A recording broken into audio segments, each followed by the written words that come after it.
যারা খেতে দেবে তারাই করছে এখানে। এই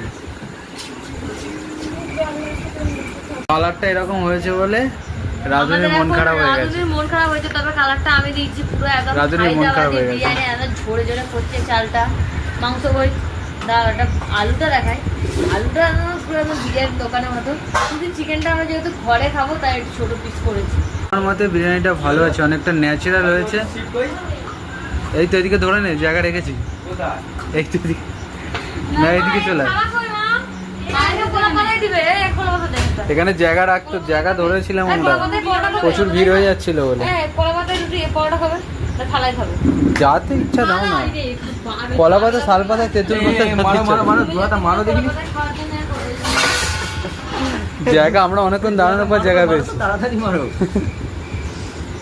স্যালাড চলে গেল।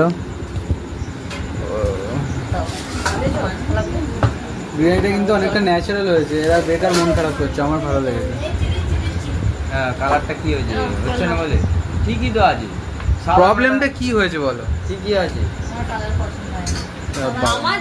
দেখি জামা কাপড় নাকি কালার পছন্দ হয়নি? দেখে একটু চেক করে দেখ তো। ওকে ওকে ওকে তো নুনটা একটু রাখবো। ফাইন আছে একদম। বিরিয়ানি আরেকটা ওর পছন্দ হয় না, আমার পছন্দ হয় বিরিয়ানিটা জাস্ট অসম, দোকানের মতো। ওইটা কে বোঝাবে? আলুটা পুরো একদম নরম। সবাই বলছে ভালো হয়েছে, এবার খুশি না? ওই যে সালাদটা মাখায় না, সেদ্ধ কথা বললি হ্যাঁ মা তাহলে এবার বলতে গেলে এবার বলতে ভালো হয়েছে, এবার ভালো করে লেউ করবো যে মাখা।